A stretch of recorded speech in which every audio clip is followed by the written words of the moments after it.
வாழ்க்கையில தடவையா தவறுதுல. பத்திரமா வச்சுக்க.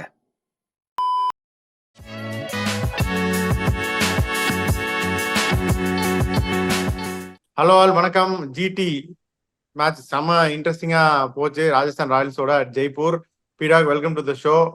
ராஜஸ்தான் ஜெயிக்க வேண்டிய மேட்ச். ஃபர்ஸ்ட் அதான் அன்பீட்டன் டீம்னு எல்லாரும் சொல்லி திருஷ்டி கழிஞ்சிருச்சா. GT won the match which they should not have won அப்படின்னு தான் சொல்லணும். RR lost the match which they shouldn't have lost. உங்களோட இனிஷியல் தாட்ஸ் என்ன? அதான் சொல்லிட்டீங்களே, எனக்கு தோணுது ஜிடி தான் ஜெயிக்கும்னு சொல்லிட்டீங்க. அது குழந்தையும் கிள்ளி விடுவீங்க, தொட்டிலையும் ஆட்டி விடுவீங்க. என்ன நியாயம்? அதாவது to be very honest with you, fair assessment. Rajasthan lost the game rather than saying GT have won. இப்ப ஆனஸ்ட்லி ஸ்பீக்கிங், இப்ப வந்துட்டு இந்த ட்ரெண்ட்ஸ் பத்தி இப்ப இங்க என்ன சொன்னோம், ஜெய்ப்பூர் கிரவுண்ட்ல நம்ம என்ன சொன்னோம் அப்படின்னா 190 for 8. ஏன்னா வந்து டியூ வந்து வரும். அதாவது முதல்ல வந்து எல்லாருமே அந்த பிச்சை பார்த்துட்டு என்ன சொன்னாங்க, பயங்கர டிஃபிகல்ட் பிச்சு அப்படின்னாங்க. அதாவது even though they got few runs more, I always believe இந்த டியூ வந்ததுன்னு வச்சுக்கோங்க, ஸ்லோவர் சைட்ல இருந்தாலும் pitch would be good to bat. I always believe they will chase. ஆனா வந்து ரொம்ப ஓவர் ஆஸ்கிங் ரேட் ஜாஸ்தியா போச்சு, தோத்துருவாங்க, 7 ரன்ல இருந்து தோப்பாங்க அப்படின்னு நினைச்சேன். ரொம்ப படுகேவலமான ஒரு டெத் போலிங் போட்டாங்க. ரொம்ப நல்லா பண்ணாங்க, எல்லாத்தையும் பண்ணிட்டு கடைசியில வந்து சொதப்பிட்டாங்க. எப்படி சொதப்பிட்டாங்கன்னு நம்ம சொல்றோம். இப்ப இங்க வந்து என்ன சொன்னோம், ஜெய்ப்பூர்ல வந்து ரன் அடிக்கணும் பவர் பிளேல, எடுத்த உடனே டு கெட் அ ஸ்டார்ட் அப்படின்னும். இப்ப இப்ப இவங்க பாத்தீங்கன்னா ராஜஸ்தான் ராயல்ஸ் வந்து 43 for 2, இவங்க வந்து 44 for no loss ஜிடி. அதுக்கப்புறம் 7 to 10 போது 85 for 2 இருக்கணும்னா ராஜஸ்தான் 73 for 2, ஜிடி 76 for 1. எல்லாம் க்ளோஸா போது பாருங்க. 11 to 15ல 128 for 4 இருக்கணும் அப்படின்னு சொன்னோம். Rajasthan 134 for 2, GT 124 for 4. அதுக்கப்புறம் கடைசியில 5 ஓவர்ல 62 ரன் வந்துரும், 190 for 8 வரும் அப்படின்னு சொன்னோம். இப்ப இவங்க exactly 62 for 1 in the last 5 overs that took them to 196 for 3. இவங்க வந்து 75 for 3 to reach to 199 for 7. Difference என்ன? அடுத்தது என்ன சொன்னோம்னா the spin factor. இப்ப ஆர்சிபி அடி வாங்கின மாதிரி ஏன் ஆர்சிபி அடி வாங்கினாங்க அப்படின்னா ஸ்பின்னு. இப்ப குஜராத் டைட்டன்ஸோட ஸ்பின்னர்ஸ் பாருங்க, பெருசா விக்கெட் எடுக்கலனாலும் 8 overs 61 for 1. வேற ராயல்ஸ் வந்து 10 ஓவர்ல 99 for 2 at an economy of 10. அங்கதான் அவங்களுக்கு மேட்ச் போச்சு. இன்னொன்னு இந்த மோஸ்ட் இம்பார்ட்டன்ட் திங் பாத்தீங்கன்னா இந்த பவர் ஹிட்டிங் பத்தி சொன்னோம்.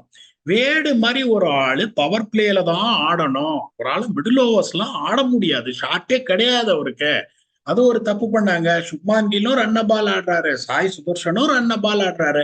ஆனா எல்லாத்தையும் கரெக்டா பண்ணாங்க. நம்ம வந்து சேஞ்சஸ் சொன்னோம், தட் இஸ் த்ரீ சேஞ்சஸ் பண்ணுவாங்க அப்படின்னு. வேடும் உள்ள வந்தாரு, அபினவ் மனோகரும் உள்ள வந்தாரு, ஷாருக் கானும் உள்ள வந்தாரு. This is how the team should. வேடு வந்தனாலதான் பராக் 76 ரன் அடிச்சாரு, இல்லாட்டி போயிருப்பாரு வந்த ஃபர்ஸ்ட் ஓவர். இல்ல, அது அவங்களுக்கு வேற விக்கெட் கீப்பர் வேணும்ன்றதுனால அந்த ஆப்ஷனை சூஸ் பண்ணாங்க. அன்பார்ச்சுனேட்லி அவங்க வந்து வேட வந்து ஓப்பனிங் இறக்கணும், இல்லைன்னா வேட ஆடவே முடியாது. அதுல வந்து எந்த சந்தேகமும் கிடையாது. இன்னொரு பிக்கஸ்ட் சர்ப்ரைஸ் என்னன்னா, அந்த Nalkande was showing promise with both bat and ball. சும்மா ஒருத்தரை 10 கோடி கொடுத்து எடுத்திருக்கோம்னு சொல்லிட்டு ஸ்பென்சர் ஜான்சனை சும்மாவான எடுத்தாங்க. அவங்களுக்கு அன்பார்ச்சுனேட்லி என்ன ஆச்சுன்னா மோஹித் சர்மா வந்து கிளிக் ஆகல. இப்ப அந்த சிச்சுவேஷன்லயே நான் என்ன 2 மேட்சாவே சரியா போறது இல்ல பீடாக அவரு. நான் அந்த சிச்சுவேஷன்ல ஃபர்ஸ்ட் இன்னிங்ஸ்ல பிச்சு ஸ்லோவா இருக்கு, 2 பேரும் ஸ்டைஃபல் பண்றாங்கன்னா நான் என்ன பண்ணிருப்பேன் தெரியுமா? I don't know whether people will agree. நான் டக் அவுட்ல உட்கார்ந்து அதை பண்ணிருப்பேன். என்னோட impact sub would have been Sai Kishore. கபால் சாய் கிஷோரை கொண்டு வந்து ஒரு 4 ஓவர் போட விட்டுருப்பேன். he can also hit long balls. I'm not saying this because Shahrukh failed.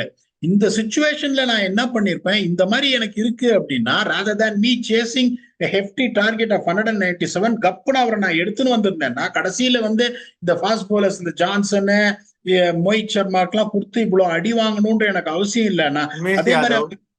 அதே மாதிரி உங்களுக்கு பாத்தீங்கன்னா that is a time the ball was spinning. அவங்களும் தே ஆர் வெரி சர்கம்ஸ்பெக்ட். 10 ஓவர்ல அவங்க ரன் அடிக்கலாங்கும் போது அந்த 11 to 15 நான் கில் பண்ணிருப்பேன். டப்புன்னு வந்து இம்பாக்ட்ஸ் அப்ப சாய் கிஷோரை எடுத்துன்னு வந்துட்டு அவங்க பண்ணல.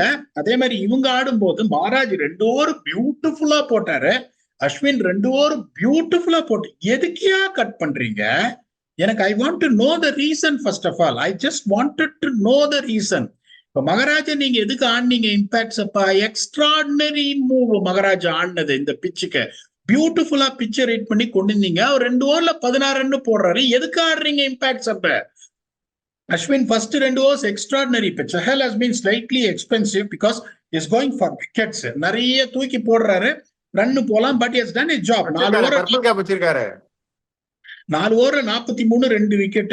உங்களுக்கு வந்து 197 டிஃபைட் பண்றீங்க அப்படிங்கும் போது is allowed to go for the 2 wickets. நீ விக்கெட்டே எடுக்கலனாலும் உங்களுக்கு வந்து மேட்ச் ஜெயிக்க முடியாது. That is fine. அவ்வளோ நல்லா போட்ட அஸ்வினை எந்த ஒரு இதுவே இல்லாம டியூ வருது அந்த சிச்சுவேஷன்ல 17வது ஓவர் கொடுத்து அங்கதான் மேட்சே போச்சு. 17 ரன் கொடுத்தாரு அந்த ஓவர்ல. அங்கதான் வந்து மொமெண்ட்டுமே ஸ்விங் ஆச்சு. நம்ம படிச்சு சொல்றோம் இன்னும், யோ தெவாட்டியாவை நம்பர் 5 இறக்கிங்கயா அப்படின்னு. இன்னைக்கு எப்படியோ தப்பிச்சுட்டாங்க பச்சாவை. இன்னைக்கு அவங்க தெவாட்டியாவை இறக்கியா முன்னாடினா அவர் அடிக்கிறதே தெரியாது, பட் ஈஸியா 140 ஸ்ட்ரைக் ரேட்ல ஆடக்கூடிய ஒரு கெப்பாசிட்டி இருக்கிற பிளேயர் போது பின்னாடி முடிக்க வைக்கிறாங்க. அதுக்கப்புறம் அந்த சிங்கக்குட்டி இருக்கு ரஷீத் கான், என்ன ஒரு இன்னிங்ஸ் ஆடினார் பாருங்க. Unfortunately is polling really. இப்ப இன்னைக்கு வந்து அவர் நல்லா போட்டாரு, பட் ஸ்டில் ஒரு கிரிக் பஸ்ல ஒரு ஆர்டிக்கல் எழுதுறேன், what is affecting Rashid Khan அப்படின்னு. But this is not the Rashid Khan you will see picking 6 wickets in 6 matches. That is not the Rashid Khan you will know. Last இதுல வந்துட்டு 12 மேட்ச்ல 27 விக்கெட் லாஸ்ட் ஐபிஎல்ல. இப்ப 6 மேட்ச்ல 6 விக்கெட்னா it's still not coming to terms. இப்படியே manage பண்ணி போடுறாரு, பியூட்டிஃபுல்லா போட்டாரு. நீங்க சொன்ன மாதிரி வேடு புண்ணியம் கட்டிக்கிட்டாரு. 2 தடவை அப்படியே நச்சக்குன்னு வாங்கிட்டு போச்சு. பராக எடுத்திருந்தாங்கன்னா இவங்களும் மாட்டிருப்பாங்க. இன்னொன்னு என்ன, ஒரே ஒரு இது, நரேனை யூஸ் பண்ற மாதிரி ஏன் ஜிடி ரஷீத் கான top of the order use பண்ணக்கூடாது? அதே தப்புன்னு நீங்க நினைக்கிறீங்களா? யார நரேனை கேகேஆர் யூஸ் பண்ற மாதிரி ரஷீத் கானை ஏன் ஜிடி டாப் ஆஃப் தி ஆர்டர்ல யூஸ் பண்ணக்கூடாது? இன்னைக்கு அதை தான் பண்ணிருக்கணும். 10 ஓவர்ல உங்களுக்கு வந்து அந்த 7 and runs and over நீங்க போகும்போது ரஷீத் கான் மாதிரி ஒரு ஆளை இறக்கி 10 ஓவர், பிகாஸ் ஐ டீப் பேட், பின்னாடி எனக்கு அபினவ் மனோகர், ஷாருக் கான் எல்லாரும் இருக்காங்க போது இந்த மாதிரி ஒரு சிச்சுவேஷன்ல உங்களுக்கு என்ன 9 ஓவர் 115. இப்ப 9 ஓவர் 115 அந்த சிச்சுவேஷன்ல ரஷீத் கான் மாதிரி ஒரு ஆளை இறக்கி 10 பால் கண்ணாப்புண்ணான அடின்று. ஏன்னா அவர் அடிக்கிற ஷாட்ஸ்ல அந்த பாயிண்ட் கட் அடிக்கிறதுன்னா ஃபீல்ட்ல செட் பண்ண முடியாது. அண்ணாத்து அதே மாதிரி இந்த பிளாட் பேட்டட் புல் ஒன்று அடிப்பாரு, கரெக்டா வந்து ஸ்கொயர் லெக்குக்கும் கவுகானருக்கும் நடுப்புற 4 போகும். ரொம்ப டிஃபிகல்ட் பேட்ஸ்மேன் டு பால். கரெக்டா ஸ்ட்ராட்டஜி பண்ணி அவர் எடுக்கணும். நீங்க ஒரு ஸ்ட்ரென்த் போட்டினா அட்டி கிழிச்சிருவாரு அவரு. அப்படிங்கும்போது இந்த மாதிரி சிச்சுவேஷன்ல நோ மேட்டர் வாட் உங்களுக்கு ஒரு ஸ்டார்ட் கிடைக்கல, 10 ஓவர்ல 87 வரலன்னா you are under trouble bottom line. அப்படிங்கும்போது when you are crawling at snail space at 75 with 12.5 an over required, நீங்க சொல்ற மாதிரி ரஷீத் கானை இறக்கி இருக்கணும், அந்த ரிஸ்க் எடுக்கணும். இன்னைக்கு ஜெயிச்சுட்டாங்க, but still it's not something which is convincing, and the top 4 is still struggling for power hitting. David Miller வந்தாதான் வந்து அவங்களுக்கு ஒரு விமோச்சனம் கிடைக்கும்.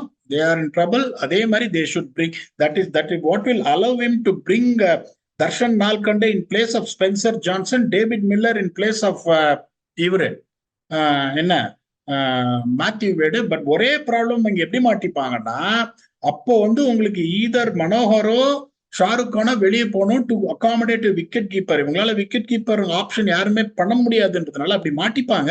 But still it is fine. உங்களுக்கு டேவிட் மில்லர் உள்ள வந்துட்டாரு, தர்ஷன் நால்கண்டே கேன் ஆல்சோ பேட்டுங்கும் போது அந்த பேலன்ஸ் மெயின்டைன் ஆகும். இன்னைக்கு தோத்துருந்தாங்கன்னா இன்னும் டிமாரலைஸா இருந்திருக்கும். they might be out of the tournament. 6க்கு 3 out of 3ங்கிறது they are also in good position. இப்ப that is only opening up the pressure completely on tomorrow's game, that is going to be RCB and Mumbai. தோக்குறவங்க they are going to be really facing elimination at a very early period of the tournament. ஆமா, அப்படியே RR பத்தி கொஞ்சம் பேசிடுவோம். Unbeaten team நல்லா ஆடினாங்க இன்னைக்கு. Most of the game வந்து தேவர் ahead அப்படின்னு தான் சொல்லணும். இன்னும் கொஞ்சம் அக்ரெசிவா புஷ் பண்ணிருக்கலாமா கேமை, பராகும் சாம்சனும் இன்னும் கொஞ்சம் 220க்கு எய்ம் பண்ணி இருந்துக்கலாமா? அந்த சன்ரைசர்ஸ் எல்லாம் ஒரு போடுறாங்களே கேகேஆர் மாதிரி, அந்த அல்ட்ரா அக்ரெசிவ் அப்ரோச் எடுக்காம பராகும் சாம்சனும் பண்ணிட்டாங்க. கொஞ்சம் ரொம்ப பிச்சு வந்து எடுத்தோடனே ஜெய்ப்பூர் பிச்சு எப்பவுமே எப்படி இருக்கும்னா, பர்டிகுலர்லி நைட் கேம்ஸ்ல கொஞ்சம் ஸ்லோவா இருக்கும். டியூ வந்த உடனே டெம்பரேச்சர் இறங்கின உடனே என்ன ஆகும், கொஞ்சம் ஈஸாட் ஆகும். Let me be very honest with you, அவங்க ஆடும்போது ஒரு 13-14 ஓவர் கஷ்டமா இருந்தது ஆடுறதுக்கு, நிறைய பால் உருண்டுச்சு. Honest with you, Sanju Samson வந்து இப்பதான் வந்து நம்ம ஒரு வீடியோ போட்டோம், ஏன் சஞ்சு சாம்சன் நம்பர் 3 ஆடணும். இந்த மாதிரி அக்கௌண்டபிலிட்டி எடுத்து சஞ்சு சாம்சன் ஆடினார்னா அவரு destructive player, is the right number 3 for them. அந்த ஃபர்ஸ்ட் ஆப்ஷன் விக்கெட் கீப்பர் என்ன பொறுத்த வரைக்கும் தட் he showed it. இப்ப எப்பயும் பாத்தீங்கன்னா ஒரு 25 ரன் அடிப்பாரு, அப்படியே கேர்லெஸ்ஸா தூக்கி அடிச்சு அவுட் ஆவாரு. இன்னைக்கு ரொம்ப பியூட்டிஃபுல்லா ஆனாரு அப்படிங்கும் போது that is a positive sign for them. So அதை நான் குறைய சொல்ல மாட்டேன். 197 is more than enough for you to defend when you put the opposition on the ropes at 76 after 10 overs. இன்னொரு கேள்வி கேட்கிறேன், 10 ஓவர் ஸ்பின்னர்ஸ் போட்டிருக்காங்க. ஓகே, அதுக்கப்புறம் நீங்க ஒரு over ரேட்னா that is definitely not something you can excuse. இப்ப இந்த previous பால்ல பாத்தீங்கன்னா பெனல்டிமெண்ட் பால்ல ராகுல் தெவாட்டி அப்படியே ஒரு மிட் ஆஃப் மேல வந்து கம்பல்சரியா தூக்கி அடிச்சாரு. இப்ப 5 பேர் பின்னாடினா உங்களுக்கு லாங் ஆஃப் பின்னாடி இருந்திருக்கும், நேரா கைக்கு வந்திருக்கும் உங்களுக்கு ஸ்மால் மார்ஜின்ஸ். அதே மாதிரி ரஷீத் கான் போயிட்டு அப்படியே ஒரு ஃபிளிக் ஒன்னு அடிச்சாரு ஸ்கொயர் லெக்ல. ரஷீத் கான்க்குலாம் ஸ்கொயர் லெக் இல்லாம நீங்க போடவே முடியாது. ஆனா 4 ஃபீல்டரை வச்சிருக்கீங்க போது அதுவும் தட் ஆல்சோ ஆடட் ராஜஸ்தான்ஸ் லாஸ். உங்களுக்கு வந்து 50% ஆஃப் த ஓவர்ஸ் நீங்க ஸ்பின்னர்ஸ் போட்டுட்டு அதுக்கப்புறம் நீங்க ஓவர் ரேட் கம்மியான சங்கக்கார பாத்தீங்கன்னா இப்படின்றாரு. அந்த ஒரு இது இருக்கணும் உங்களுக்கு. அன்பார்ச்சுனேட்லி உங்களுக்கு வந்துட்டு அதுவும் part of Rajasthan losing the game. இந்த கேம் ராஜஸ்தான்ஸ் game to win, but it is nicely opening up the tournament. So I don't really mind. Again, Octopus has proved that he is a gilly abdina. It is not easy to put a money on a team, which is unbeaten, playing at home, playing rampage cricket போது நீங்க வந்துட்டு இல்ல குஜராத் தான் ஜெயிக்கும். Okay, thank you. இப்போ வந்து அடுத்தது நாளைக்கு அடுத்த மேட்ச் எதுக்கு முன்னாடி ஆர்ஆர் வந்து என்ன மாதிரி சேஞ்ச், சரி அதுக்கே வந்துருவோம். ஆர்ஆர் மேஜரா எதுவும் சேஞ்ச் பண்ணுவாங்களா? மேபி பர்கர் ஃபார் இந்த ஸ்பின்னர். அது தவிர இப்போ குல்தீப் சென் பாத்தீங்கன்னா is express fast. Last IPL நீங்க பாத்தீங்கன்னா இந்த டெத் ஓவர்ஸ்ல கொடுத்து அவரை சாவடிக்கிறாங்க. அதையும் நான் இன்னொன்னு சொல்லிட்டு இருக்கேன். நான் மகராஜ் மாதிரி ஒரு ஆளால போட முடியும். நான் திருப்பி சொல்றேன், மகராஜ் மாதிரி ஒரு ஆளால டெத் ஓவர்ஸ்ல போட முடியும். இப்போ அவர் வந்து he was rattling them with pace at 3 overs அப்படிங்கும் போது they should have continued with him. I don't find any reason at all. இப்ப இது உங்களுக்கு ஒரு ஃபாரின் ஸ்லாட்டை ஓபன் பண்ணணும். To be honest with you, they feel that they need another power hitter. ஒரு collapse வந்ததுன்னா இப்ப வந்து Kuldeep Sen can bowl as fast as he can what he did அப்படிங்கும் போது உங்களுக்கு அந்த பர்கரோட ஸ்லாட்டை ரிசர்வ் பண்ணா that is going to open up a place for Rovman Powell. அதனால it is a welcome sign for him. Last இதுலயும் பாருங்க அவரோட death overs is been extremely economical. நிறைய யார்க்கர் ஸ்ட்ரைக் பண்ண போயிட்டு ஓவர் ஸ்டெப் பண்ணி லாஸ்ட் இயர் நிறைய no ball போட்டாரு. அதுக்கப்புறம் இன்ஜுரி வந்துட்டு அன்பார்ச்சுனேட்லி கண்டினியூ பண்ண முடியலங்கும் போது someone like him according to me definitely should have continued. First of all எனக்கு அந்த லாஜிக் வந்து ஏன்னு புரியல. போல்ட் வந்து 2 ஓவர்ல 8 ரன். ஓகே, போல்ட் 2 ஓவர்ல 8 ரன். நீங்க அதுக்கப்புறம் போல்ட்டை யூஸே பண்ணல. நீங்க அந்த சிச்சுவேஷன்ல நீங்க என்ன பண்ணிருக்கணும், மிடில் ஓவர்ஸ்ல போல்ட்டுக்கு இன்னொரு ஓவர் கொடுத்துருக்கணும். எனக்கு ரீசன் புரியல ஏன் வந்து போல்ட்டை யூஸ் பண்ணலன்னு. But overall Rajasthan strategy was good apart from not using Boult, using Ashwin in the 17th over, not finishing off Kuldeep Yadav and not maintaining the slow over rate. இது கிரிட்டிசைஸ் பண்றதுக்கு எதுவுமே இல்லை. GT showed that resilience and hunger more. They believe that they can win the game and congratulations for them. Super. So நாளைக்கு பஞ்சாயத்துக்கு வருவோம். நாளைக்கு ஒரு பெரிய பஞ்சாயத்து காத்திருக்கு. அதாவது ஆர்சிபி வர்சஸ் எம்ஐ. பீடாக் வந்து ஆர்சிபி ஜெயிச்சா அந்நிய நான் வரேன்னு சொல்லியிருக்காரு வியூவர்ஸ். பீடாக் உங்களுடைய ஃபைனல் தாட் சொல்லுங்க. நம்ம வியூவர்ஸ் எல்லாத்துக்குமே வந்து ஈத் முபாரக் சொல்லிருங்க, ரம்ஜான் திருநாள் வாழ்த்துக்களையும் சொல்லிட்டு உங்களுடைய ஃபைனல் தாட்ஸ் சொல்லுங்க. எல்லா வியூவர்ஸுக்கும் ரமதான் முபாரக். பாகிஸ்தான்ல இன்னைக்கு ரம்ஜானு, நாளைக்கு சவுத் ஆப்பிரிக்கால இங்கதான் ரம்ஜானு. ஸோ சேஃபா செலிப்ரேட் பண்ணுங்க, என்ஜாய் யுவர் டைம். நாளைக்கு வந்து பயங்கர டென்ஸ்டா இருப்பேன். To be very honest with you, Mumbai இப்போ can afford to lose. They will also be in trouble if they lose because of net run rate what they have got. But RCB தோத்தாங்கன்னா I can tell you with 5 losses in 6 games, 2 home games lost, they are out of the tournament. அதுல எந்த சந்தேகமும் கிடையாது. They will be out of the tournament. அதுக்கப்புறம் திரும்பி எல்லாம் வரதுல சான்ஸே கிடையாது. ஏன்னா எல்லாருமே ஜெயிச்சிட்டு இருக்காங்க. You need 8 wins. You need 8 wins. I'm just repeating it. This time it is not going to be 7 wins which is going to take you to the playoffs. Whatever may be your net run rate, you need 8 wins. It matters most for RCB. So என்னோட final thoughts என்னன்னா, then we are going to come up with the extraordinary preview. The high voltage match between Mumbai and RCB, literal eliminator அப்படின்னு சொல்லலாம். That is what we are going to come and entertain you for our next episode. That is going to be RCB versus MI preview at Wankhede Stadium. Until we come back and entertain you for that, thanks a lot and bye-bye and Eid Mubarak. Thank you.